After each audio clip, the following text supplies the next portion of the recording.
All right, welcome everybody. Thank you all so much for being here. Welcome to the very first VCIB Talk of the year. My name is Greg Overmans. I'm the Director of Marketing and Communications here at Vancity Community Investment Bank. And I'm thrilled to welcome 4 leaders in this space to share their experiences with all. As a quick housekeeping note, there is a chat. I love that you guys are using it. Feel free to use it. We want this to be an interactive experience. So say hi, let us know where you're coming from. And then throughout the conversation, feel free to share your thoughts, comments, and ask questions. But as always, please keep all your comments respectful. But without further ado, I'd love to give the floor to our moderator, Clint Davis, the CEO of Nunasi Corporation and a board member of VCIB. So off to you, Clint. Great. Greg Nakumek, thank you very much for doing that. And it's a real pleasure to be here moderating this incredible conversation and discussion, and particularly with the caliber of the 3 panelists that we have here today. And so it's a real pleasure. As Greg had mentioned, that I am the CEO for Nunasi Corporation. Just to give you a quick background on Nunasi Corporation, it's a 100% Inuit-owned development corporation headquartered in Iqaluit, Nunavut. Nunasi has been around for over 40 years, and right now it is focused on 4 major areas. One area is specifically relevant for our topic today, but the 4 areas are health services, energy, infrastructure, and transportation. And so right now I am currently in Ottawa, and as a result, I would like to recognize that I am honored to be on the unceded and unsurrendered traditional territory of the Anishinaabe Algonquin Nation. And so without further ado, I do want to, as Greg said, we do have a very active chat. So as we carry through this conversation, I do want folks to put forward their own questions and so on, so that we're going to be capturing some of those questions or, to the extent that we can, and trying to relay those on to the experts, which are the panelists. So what I'm going to do right now is ask each of the panelists to say a few words about themselves, and then we'll launch into the questions. So first and foremost, I do want to welcome Terrilynn Morrison, who's the Associate Executive Director for Indigenous Clean Energy, ICE. And if I can ask her, please, to come forward and give us a little bit of background on you and the organization. Thank you for that, Clint. Good afternoon, everybody. My name is Terrilynn Morrison. I am a Mi'kmaq from Listigouche, Quebec, and I am joining you from the unceded and unsurrendered Algonquin Anishinaabe territory known as Ottawa. I am the Associate Executive Director at Indigenous Clean Energy, and looking forward to sharing what I know about clean energy participation across the country. Thank you so much, Terrilynn. And next on the panel, we have Matt Jameson, who's the CEO for Six Nations of the Grand River Development Corporation. Matt, a little bit of background on yourself, please. Sure, great. Thanks, Clint. It's great to be here. So I am the CEO of the Six Nations of the Grand River Development Corporation. Six Nations is located about 1 hour west of the GTA. We're the most populated, the largest by population in Canada, First Nation. The Development Corporation really is an institution that was set up to become the economic arm to expand our reach outside of the borders of our reserve, the reserve as it is today.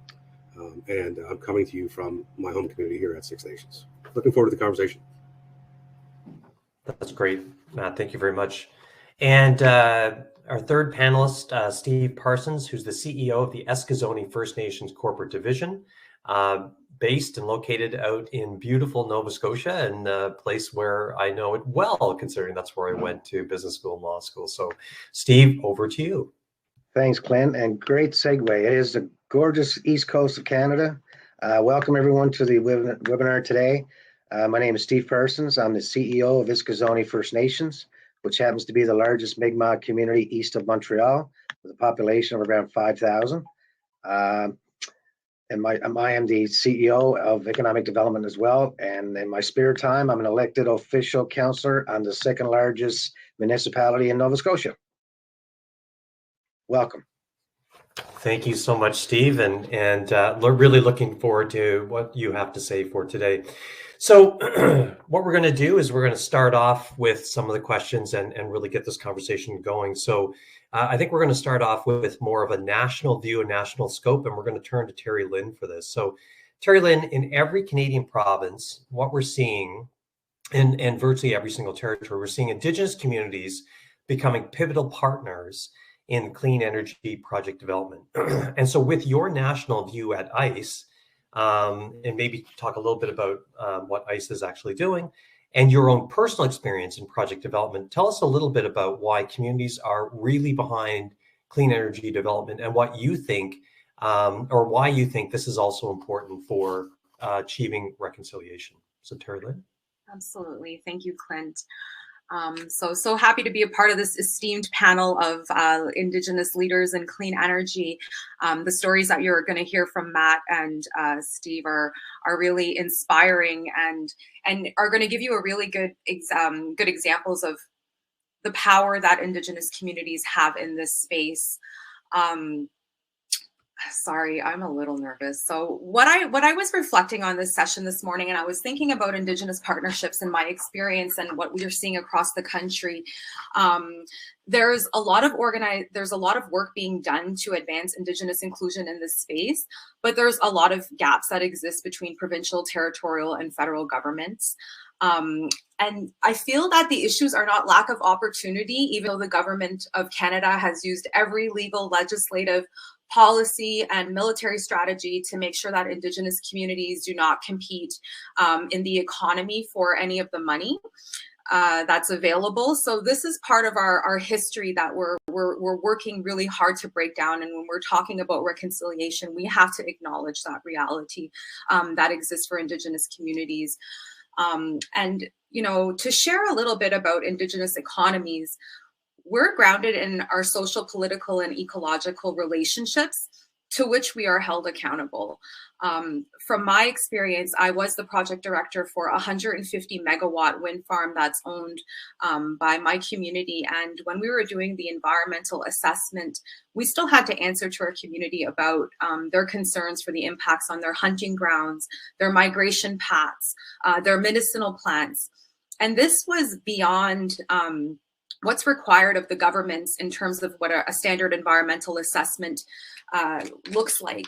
And this was really important to community to understand that, you know, yes, it's great that we're building a project and it's gonna represent a significant amount of money coming back into the communities, and there's jobs that are going to be created and all those great things. But at the end of the day, what about the territory and the impacts on our land? And that's what guided us through this process. And we, because of the good partnership that was established with our partner Interjex at the time, they understood that there was no way we were going to get social acceptability without going that extra step to satisfy those questions. And so we commissioned about, you know, another $60,000 worth of environmental assessments to answer to our communities, and they were so happy about it. We had, you know, the blessing of the elders. Everybody was happy. They were so grateful that we took the time, we heard them, and we did something about it and fed it back to them.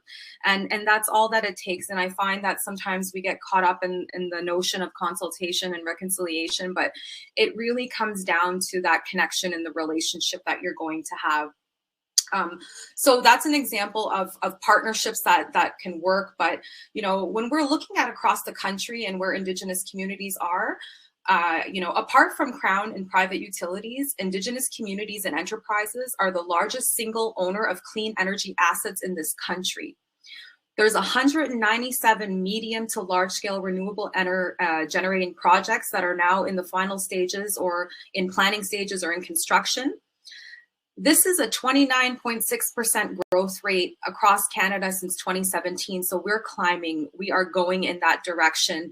And I think that the reason why, you know, we're Indigenous communities are drawn to a cleaner economy is because it's so in line with our vision of a circular economy and only using what we need and taking what we need to, and always ensuring that we're able to sustain for the next 7 generations.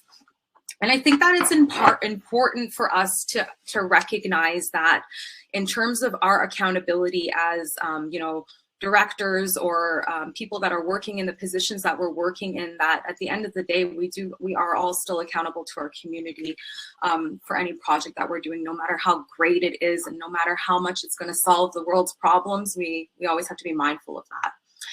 And so as we're looking forward in terms of what's on the horizon, where is clean energy going for Indigenous communities? What are the opportunities that lie ahead?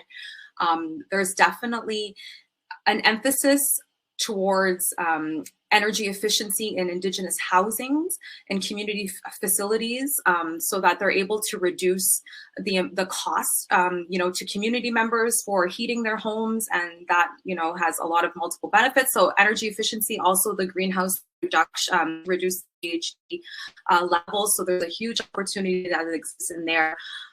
Exploring what energy efficiency means to communities and how we can train and design programs and get our people into those seats so that they're the ones that are doing this work in the community and the maintenance of all of the retrofits that are needed to have energy efficient homes. But so part of our conversations that we've had recently with our board of directors and our advisory councils, who are setting the stage for our upcoming gathering that's taking place in Ottawa, what they want to know more about is opportunities for energy efficiency in Indigenous housing and financing for energy efficiency projects, and how can we create some unique solutions that will allow communities to have access to the large amount of capital. You know, on a smaller scale, we're looking at a $5.5 billion investment that's needed to do the work to do the retrofits and everything that are required in communities. So how do we go to get that funding available, given the state of how we're currently set up in the country? So again, that comes back to our communities and to our people that we're working, you know, for. This last year, you know, COVID has added an added layer of mental health issues for everybody, not only prevalent in Indigenous communities, but I think that, you know, we really need to sometimes take a step back and acknowledge what we're asking of Indigenous communities. You know, we're keen to get moving on reducing our emissions and getting to net zero, and that we want people to do their part and get trained and get into this space. But we need to consider the reality of our communities. And you know, right now, the reality is that our Indigenous homes have poor indoor air quality. There's ineffective air circulation, insufficient heat, inadequate lighting, increased soot and mold and moisture buildup that causes a number of health related issues, you know, such as asthma and skin conditions, even cancer. But the secondary effects of having housing conditions like that, we start to see a rise of mental health issues, you know, and we're experiencing this firsthand. And I'm sorry if I get a little emotional, but in the work that we're doing with communities, because the work that we're doing at Indigenous Clean Energy is really to empower and to work with communities so that they can see the pathways for their projects, and the participants that are coming in, the Indigenous youth that are coming in to our program, that were brave enough to apply and to say, hey, I'm interested in exploring what a career could look like for me in clean energy, are coming in with a very different set of needs that go beyond just showing them the way. It actually takes more from all of us to be able to create that safe space where they're able to feel safe and protected. And I think that you know, as I do this work and as I expand my network and as I get a chance to visit in different communities, you know, I've been to the north and I've lived in community, and I know that it is going to take a little bit more than that. Like right now, I'm mentoring someone who is from Lynn, BC, who has been living in a hotel for the last 8 months But yet here we are talking about, you know, how a clean energy project can bring hope to the community and how we can involve the women and the underserved groups there, to have a space that's healthy for them to come together and gather. So I think it's important that as we're thinking about these big projects and how partnering with Indigenous communities and reconciliation and really what the right thing is, it comes down to just the fundamentals of having a good relationship. And I did do a survey with our board and advisory council and their members from across the country, leaders in clean energy. And I asked, what was one of the most things that you're looking forward to when we have our conference of clean energy leaders, where, you know, we're bringing everybody together, and every single one of the answers was connections. I want to connect. I want to make new connections. I want to reconnect with people. So that's really what it's about for Indigenous communities. I feel that we're really based on relationships. Our values are not transactional, and there's a lot of good opportunities, and the work that we're doing here at Indigenous Clean Energy is to work with industry, government, utility, and most importantly with communities to help them navigate this big system of energy, and you know, to show them the success stories of the work that's happening in communities like Six Nations of the Grand River and Eskasoni, so that they can start believing that they can do this themselves, and they can start believing in this new future for the generations ahead. And that's all I have. So thank you so much. I think you did a perfect segue into two of the other speakers, and I really appreciated your comments. And in terms of your own personal experience, and it really touched me as well when you talked about getting a little emotional. I think for all of us, right, in terms of the work that we do and the impact that we have, we can't kind of close our books and close our computers at the end of the day, because the people that we're impacting we're related to. So it makes a lot of sense that you and all of us, I think, have that emotional connection. So I really appreciate that, Terrilynn. So and there's a couple of other questions I'm going to get back to you in a sec. I want to go to Matt though. Matt, so building on what Terrilynn had talked about, and you two are now living and breathing, you know, a clean energy portfolio. Tell us a bit more. I mean, according to your website, you have over 15 involved in over 15 large-scale renewable energy projects. So tell us a bit more about, you know, some of your projects, and how did you actually get to the point of establishing some of these very effective partnerships? Great, thanks, Clint. Yeah, and so, you know, we're Six Nations has had, you know, great success in the renewable energy space, and you know, part of it is, you know, we took the time to get organized, to get properly structured to do business when those opportunities presented themselves. But, you know, I must say that, you know, like every Indigenous society in this country, we've been here for, and you know, everything seemingly for the last 200 years specifically has been built around us, and many communities, Indigenous and others, you know, have these aspirations to participate in the economy in ways in which others might enjoy. And you know, Six Nations and essentially all Indigenous communities in the country were really isolated in their territories, and so everything was built around us, and there's just this high level of distrust that's time. And so one of the big challenges that we have as a development corporation, as we explore new opportunities, and renewables included, is overcoming the hurdle of trust and the trust breakdown that's happened with Indigenous communities and the Canadian society at large. For us, though, the renewable energy space was one of the very few sides with the values of our community, and so that made our entry into the market that much more. I mean, it wasn't easy. Don't get me wrong. It was more of a general understanding and appreciation for what we're trying to accomplish in the minds of our community. But to Terrylynn's point, you know, the people are what makes the community. And you want to you want to enter into a new sector, and the renewable energy sector is no different. You need to bring the people with you, and that means having a dialogue and engaging with them on what the project means for them, not necessarily for the partner.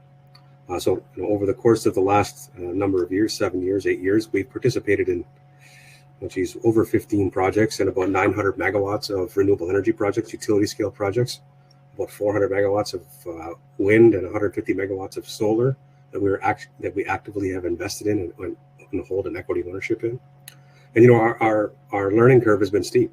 And what we started out with in 2015 or 2012, let's just say, we're very calculated, cautious, sort of 10% passive type investments in some large scale projects. But now we've evolved to the point where we're 50-50 development partners, and we're actually driving solutions into the market because we understand the market, and we've proven ourselves to be a bankable counterparty for some of these public companies and private companies that are looking to get into the space.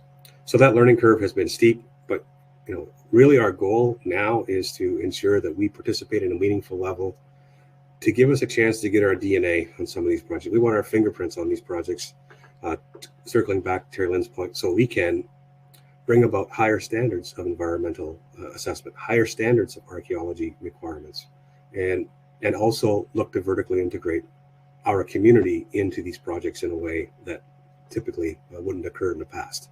And so we've formulated a number of joint ventures with 5 or 6 publicly traded companies in Canada, and we now have, and we're fortunate to have the workforce we do have. So now we are playing an active developer role. We're an active investor, but now we're actively constructing the assets that we invest in. And to me, that's economic development. That's the way that Indigenous communities participate in the economy. And in order to do that, you need to have a partner who looks beyond the simple transaction. A transaction is one thing. It's really about a relationship.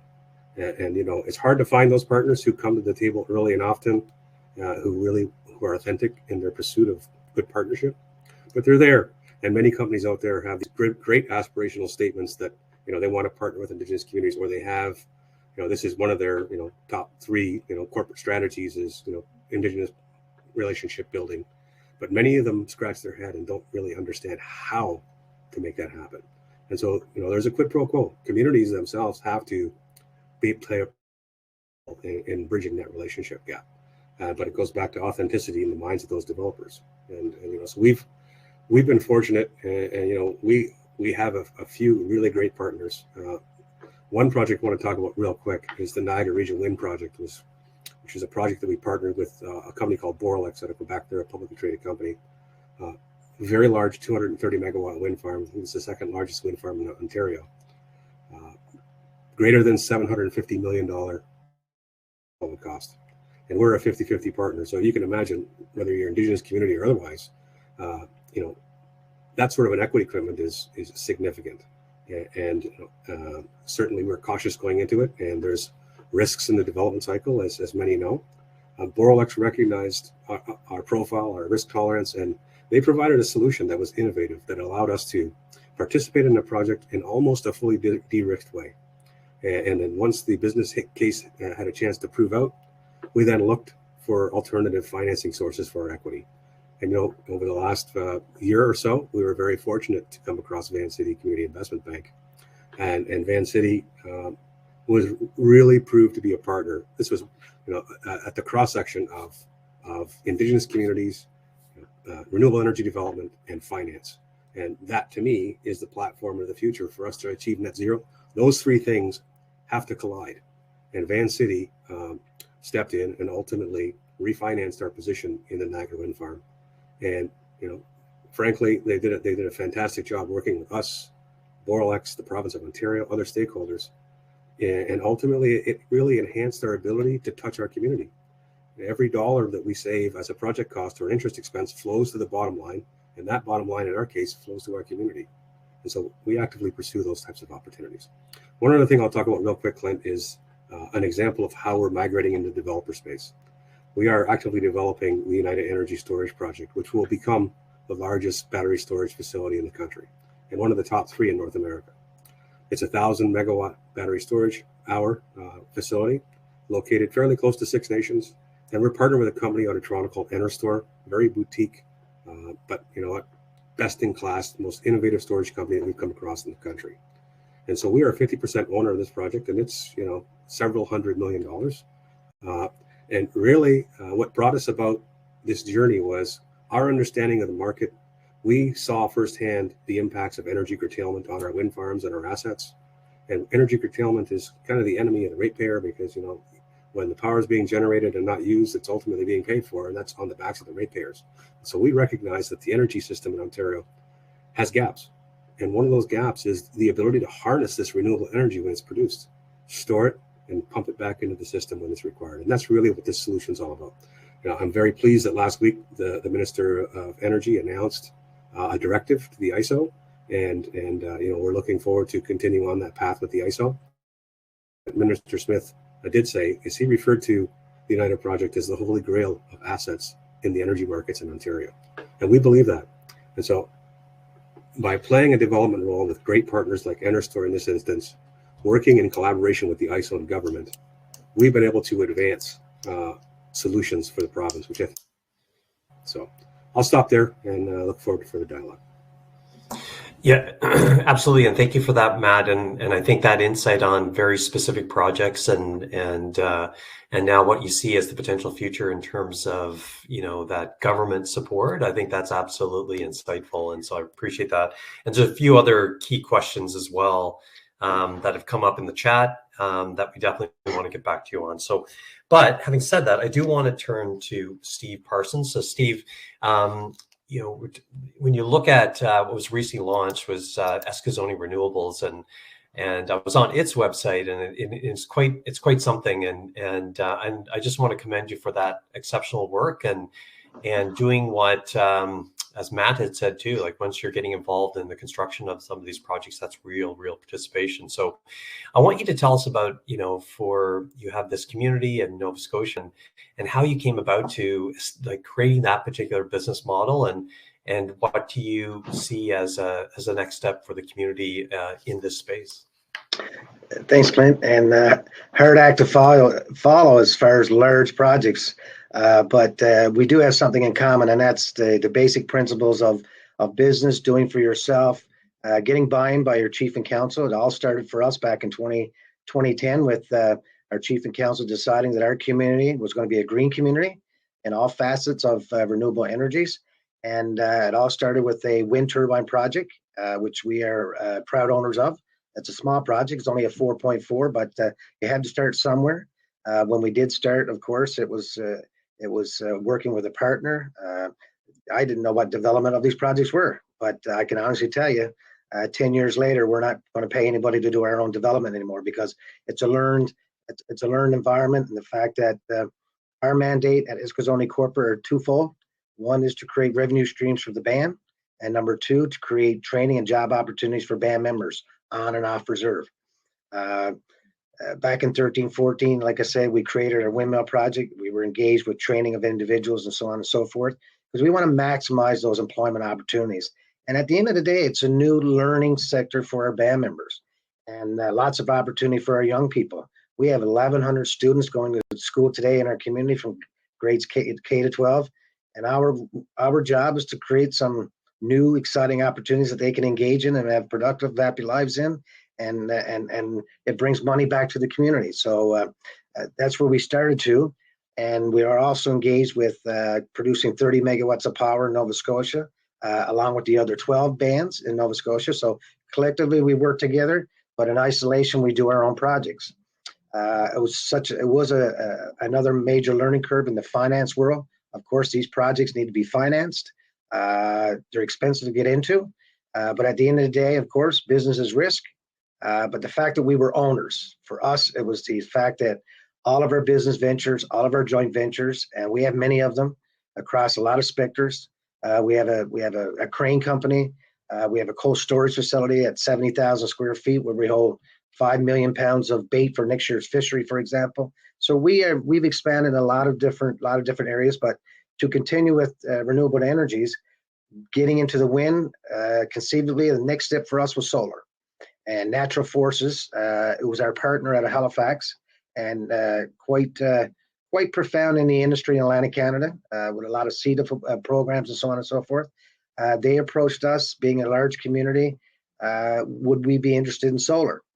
And my first thought was, well, I have a 75,000 square foot refrigerator and my light bill is $20,000 a month. What can I do to change that? Of course, solar being what it is, we have 3 of our local buildings in our community that are accommodated with solar. And we're in the verge now of setting up a $1.5 million solar ground mount system. that's going to cut my energy costs in that refrigerator by 30% a month. So with government help, of course, and support, we put the business case together, submitted to government, and of course, we were successful in terms of being awarded another grant. So anyway, we see ourselves as we want to be proactive. It's easy to sit back and pay high rates, for example, in Nova Scotia.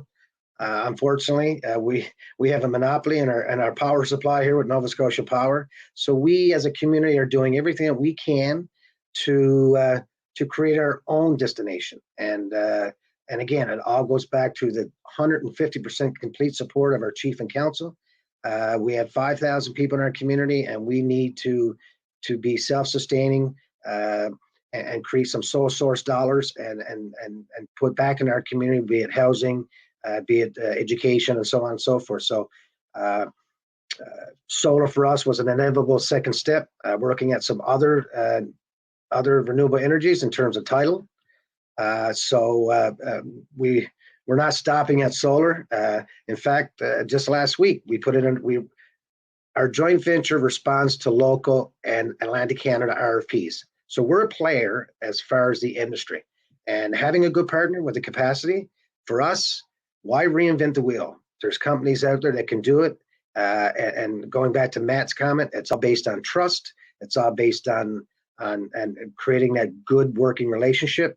One of the reasons why we take on partners, and our joint venture strategy is not complicated. If we don't have the skill set or the capacity, then we go out and look for it. And when we do find it and we create that synergies, we always take control interests. All of our joint ventures, and we have 10 altogether, are all 51, 49% Eskasoni owned and operated. Now, do I run the company? Absolutely not. But that's why we take on a partner through a management agreement to do that. And again, we spend a lot of money on lawyers to put these plans together, but we always do it in the interest of protecting the interests of Eskasoni first and foremost.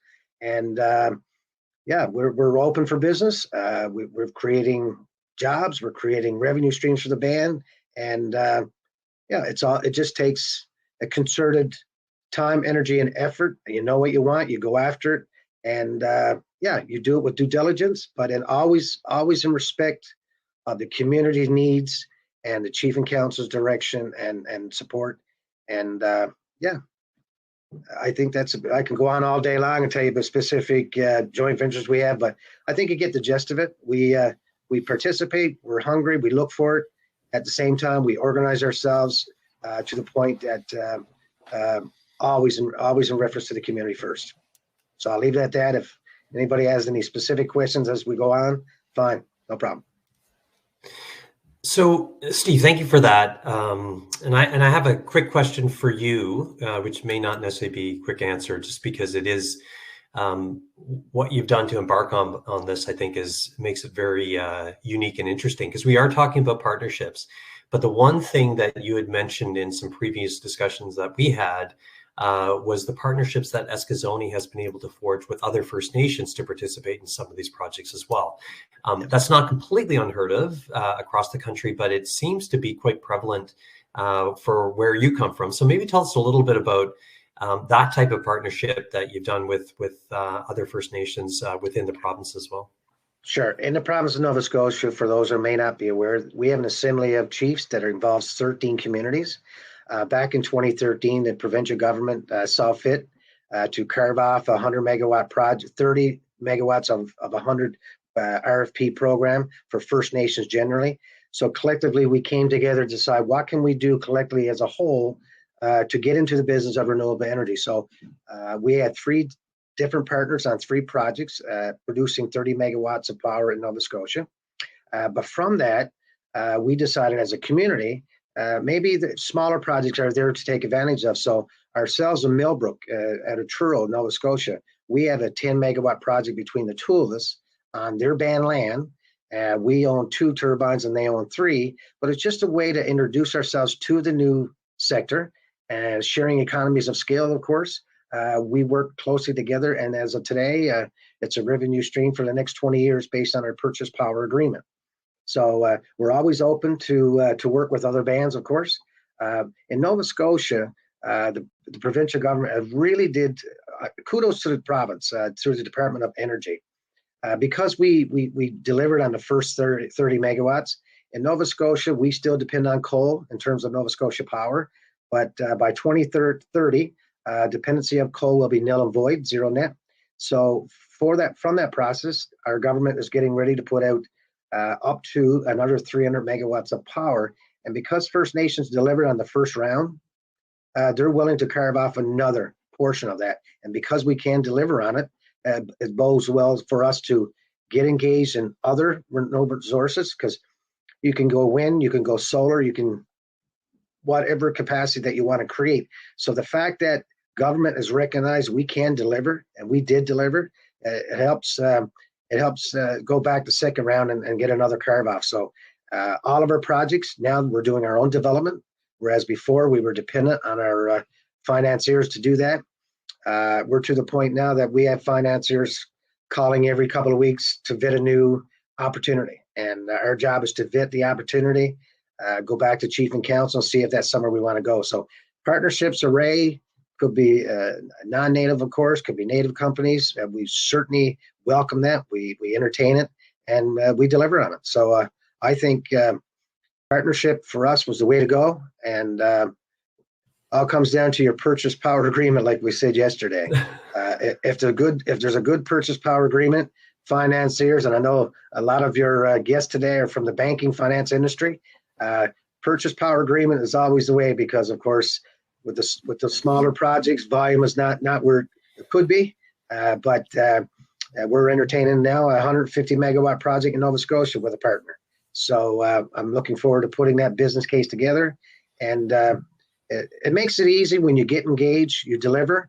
It makes it easy on the next go around that people know that you're serious about what you say you can do, and the fact that we put our own equity behind it as a community, it just bodes well that we continue to be successful.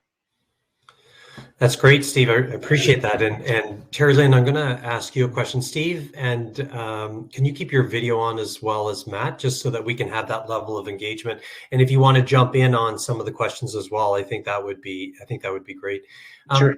Terrilynn, so you had mentioned about Indigenous communities being one of the largest holders of renewable assets across the country. Do you have a sense of what the value of that would be, and where you see the biggest activity happening across the country as well? Do you have a sense around that? Yeah, for sure. So definitely the provinces of Ontario, British Columbia, and Quebec is where most of the activity is taking place. And that is largely due to the conducive policies and programs that those provinces have. Awesome to hear about everything that's happening in Nova Scotia, though, when Steve is to that.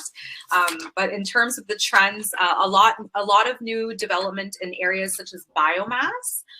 That's definitely an area where more communities are trending towards.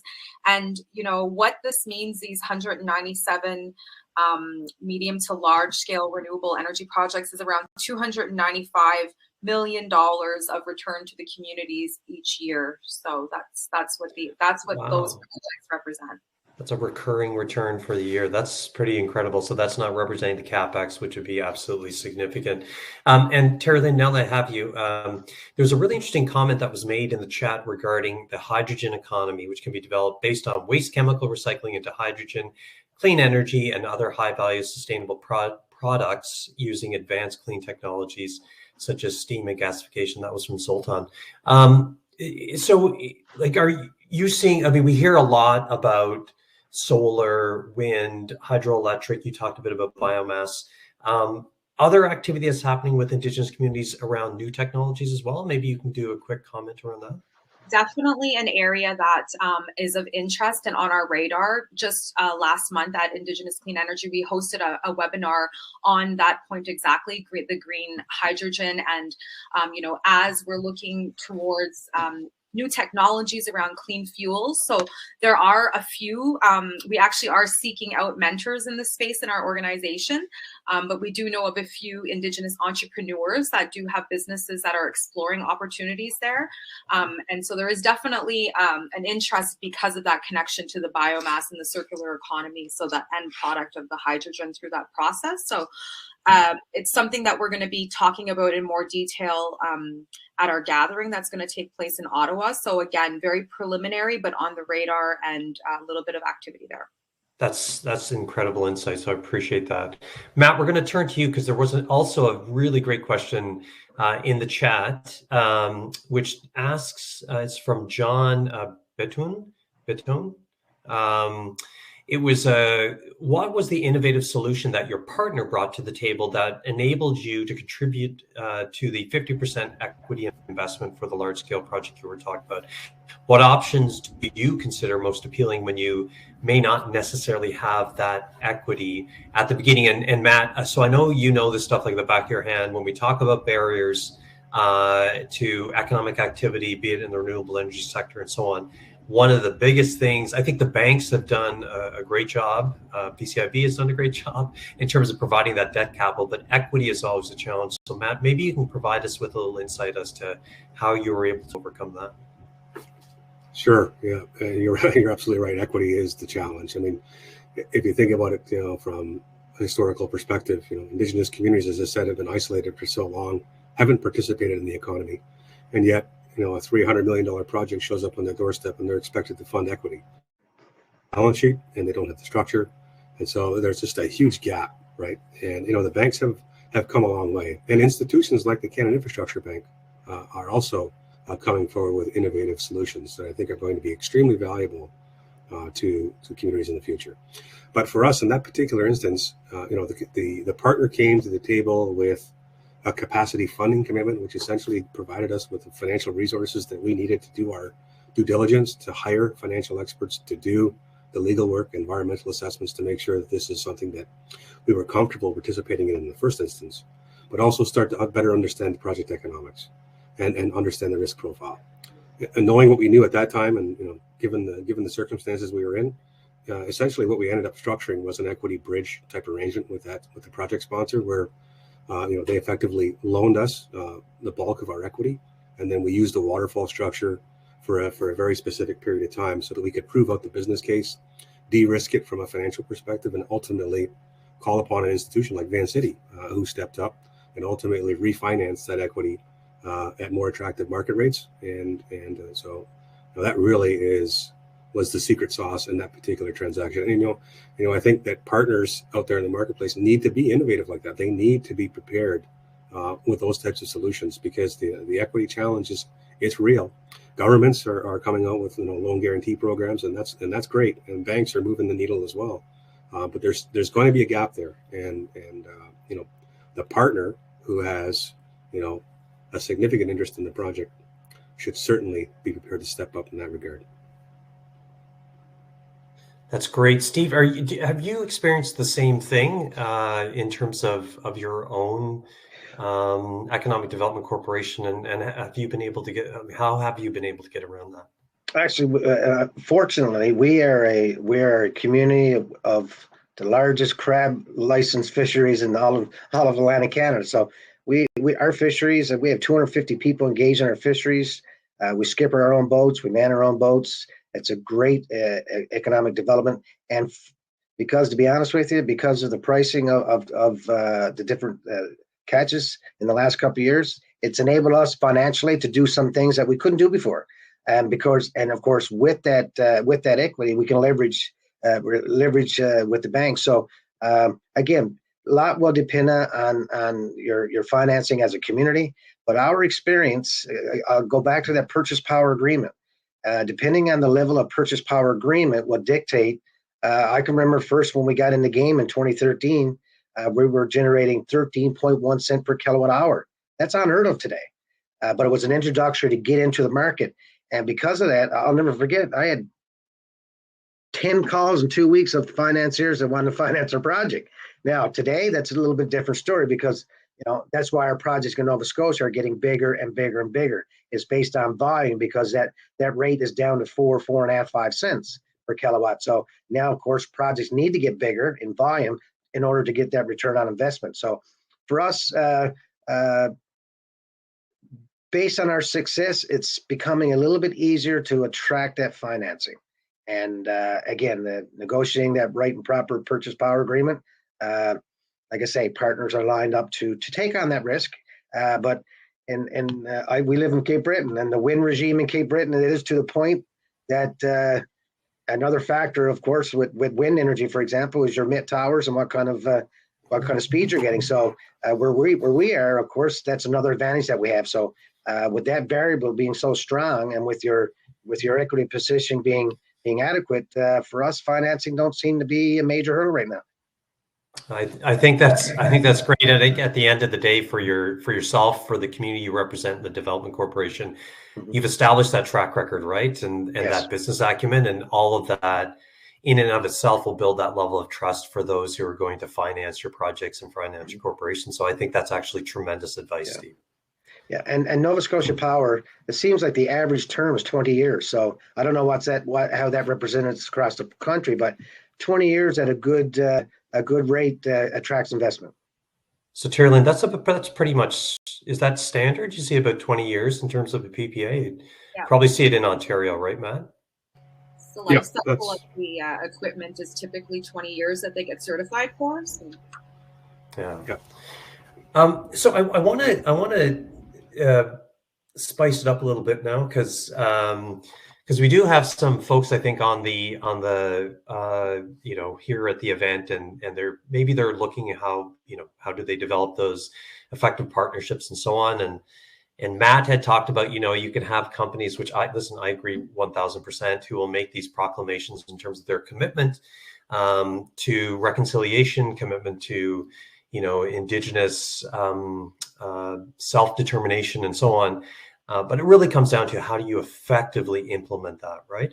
And so from your perspective, Matt, because I know, which I thought is really effective on your website, you've identified some of the key pillars that you look for in terms of a partnership. So you're pretty open and transparent. And if some of these partners are coming in that they only want to use the Six Nations brand, chances are you probably don't want to deal with them, right? Because at the end of the day, what you do is you bring value. So Matt, give us a little sense as to, what are the things to not do if you're trying to do a partnership with Six Nations? And I'd like to get that advice from Terrilynn and from Steve as well, too, because I know the two of you, Terrilynn and Steve, that you've experienced it, because I think we've all experienced it at one point or another. So Matt, maybe share your thoughts and your views on that. Sure. Before I do that, I just want to make one comment. The Canada's ambitious net zero goal by 2050, it was 28 years away. And we're talking $5 trillion of investment in this country in order to get us there. And every one of those dollars is going to take place in or on Indigenous or treaty lands in this country. And if you just go back to one of my opening comments about the United Battery Storage Project, we've been working in collaboration with Enerstore on that project for 7 years, and we haven't started construction. So the development cycle for these projects is extremely long. And when you're bringing new levels of innovation into energy markets that have operated the way they have for so long, because that's just the way they've always operated, it's hard to change the narrative and to get innovative projects off the ground and advanced, much less building in the trust element with the Indigenous partner, playing a lead role in that development cycle. And so for us, that level of authenticity and commitment to partnership is absolutely critical. And if we are seeking capacity funding because we want to better understand the business, we expect that partner to show up and provide that. It's not a scheme for us to put money in our pockets by any means. It's to offset our direct costs, which would otherwise flow to our community. And that's what we're here for, to make the greatest impact for our community. So dollars spent chasing opportunities isn't in our best interest. So we look for companies who make that kind of commitment, who come early and often, who recognize that we don't know your industry. And we're large. We're the largest by population in Canada. There are many First Nations in this country, or communities in this country, where the chief is the housing person, who is the economic development officer, who is the social person. And you can't just shoot them an email, a consultation email, under the duty to consult, and get a non-response and expect that to tick the box consultation anymore. Those days are gone. All of corporate Canada has a responsibility to own the relationship requirements in order to do business in any Indigenous territory. And that means coming early, coming often, spending time, making sure the community understands the business model. And then another layer deep, look within that model at what opportunities that community can participate in. Is it construction? Is it jobs? Is it training? Maybe there's manufacturing opportunities. Who knows what those opportunities are? But it's incumbent upon the partner to open the book and opportunities willingly. That's really what we look for in partnerships. And what we don't look for is companies who come to us who need us more than we need them. Those are folks who come to us and say, geez, let's formulate a joint venture, essentially a facade, to win extra scoring points on a bid. But there isn't really any depth to that partnership. That's a non-starter for us. If we're not actively participating in the joint venture with our construction firm or with our community resources, that's not a partnership. It's not a joint venture, and it's not something that we do. That's great, Matt. It's I remember when I was the chair of an announcement of a group of companies, we had one company that approached us and said they were told by government they had to talk to us.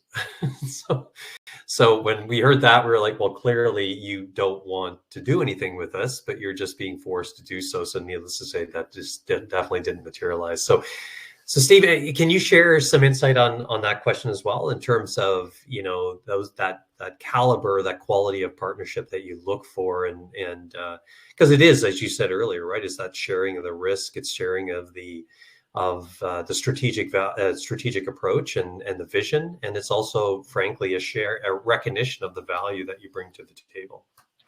Well, for us, I'll know in the first 3 minutes of a conversation with a potential partner whether it's going to work or not, and that comes with history, comes with experience. And Matt is right. We had a lot of companies first approach First Nations in Nova Scotia because they were suggested to by government or told to.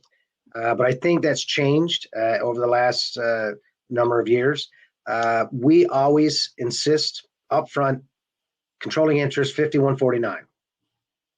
That's the premise of what a relation is going to look like. Again, not because we're going to operate it, because we don't have the skill sets in some regard. Now, in renewable energies, we've got 10 years experience. So now that's a different business case. But for those bands starting off, understand as much as you can with the business case, do as much research as you can, draw on other bands that have experience in certain sectors. And my experience is most bands would certainly help lend a voice, lend experience, and learn from them. But at the end of the day, all of our projects are in controlling interest of our band. And that's number one and foremost, because if you don't, in our opinion, if you don't have controlling interest, then you really don't control the project. And these projects can really get out of hand with overruns and cost extras. That's why we really want to know. When we first started, we relied on somebody else to develop these. Now we do our development ourselves, because why pay $20,000, $30,000, $40,000 to develop per megawatt on a 10 megawatt project when you can do it yourself? And so we've taken that on as a learning curve initially, but now today we develop our own projects, and thus saving dollars, creating more opportunities for band members. We have a lot of subcontract companies. Like one thing you need in windmills, you need cranes. So what do? We have a crane company.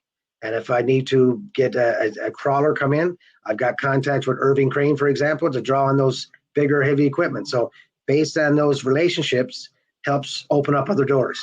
But at the end of the day, I'll reiterate, 5149 controlling interest. Thank you for that, Stephen. Terrilynn, I mean, you talk to representatives from communities all the time, and I mean, if you can share some of your, the feedback that you've received from communities and how some of those potential partners have approached them, maybe give some insight on that. For sure. Having worked in and with communities on a couple of projects, and also worked with industry as the project developer with Interjex, I think that one of the things that's most important for partners is to have patience.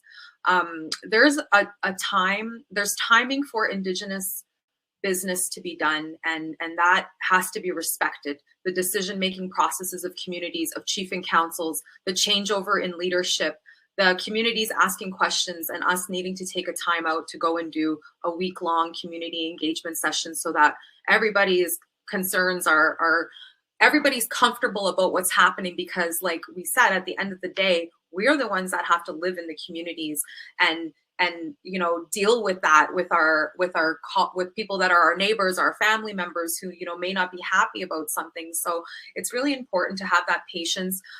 A lot of times, I know even working in the north, sometimes you don't get feedback, and it could be frustrating. You're waiting for an approval, but you don't know what's happening in those communities.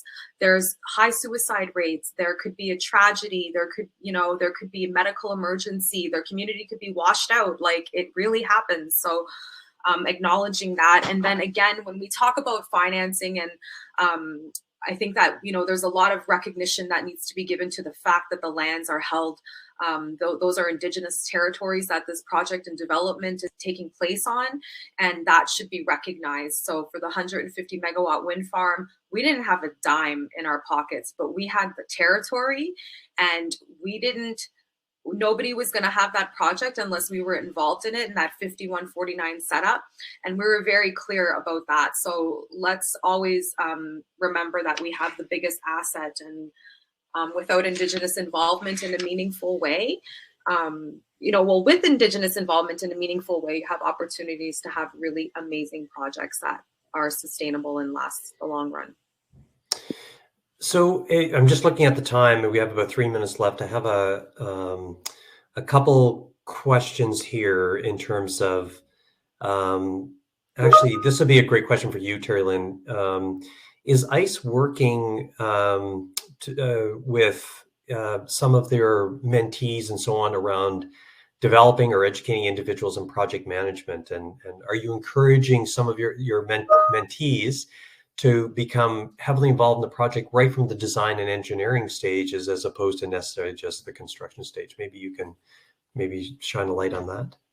Yeah, for sure. So part of the programming that we have here at ICE, we run a couple of different streams, and one of them being the 2020 Catalyst program that, we each year 20 Indigenous community members from across the country come together, and we put them from, the nuts and bolts of community energy planning and what that entails to straight through to project implementation and how that, how to involve communities and get maximize, I guess, the returns to the communities. So that's the programming that we offer at Indigenous Clean Energy to give that education and awareness. And then I spoke earlier about Generation Power. So that's specific for Indigenous youth aged 18 to 30 that are looking to have internships with clean energy employers or in the government. For example, we have a couple of participants that are now working at NRCan. So they're opening doors, and they're able to go into that space to consider careers in clean energy. We also have another group working with Indigenous youth to develop their own projects. So for example, we have a young lady that's, I believe from Nova Scotia, that's going to be doing a solar powered ice cream truck. I think that's going to be hitting the powwow trail. So just exciting things like that, getting individuals aware of the subject and into the space and comfortable and engaged. Thank you for that. The ice cream truck, she'll have to swing by my house for sure, because I have 3 kids, so I will definitely be big customers. But listen, I just want to say thank you so much for your wisdom and your experience and the time you took in order to talk about something which, as we all said, we're moving towards net zero, and all of you are actively involved in the space. And I think what you are doing is incredibly impactful and valuable. And so I love the advice you're sharing. Not too much advice, because the advice you have is valuable. So if anyone wants to get more information from you, they should pay for it. So, but just enough to make people interested, right? So I just want to say thank you so much, Steve, Matt, Terrilynn. It's been an absolute pleasure here. And I'm going to pass it back to Greg. So Nakumik, everyone. Thank you, everybody. As a final housekeeping item, this is recorded and will be shared out with everybody. We'll also probably put some of these insights together and share on our social media so that people can learn and take some of this great insight. So thank you all for being part of this. And otherwise, have a great rest of the day, everybody. Take care. Thank you.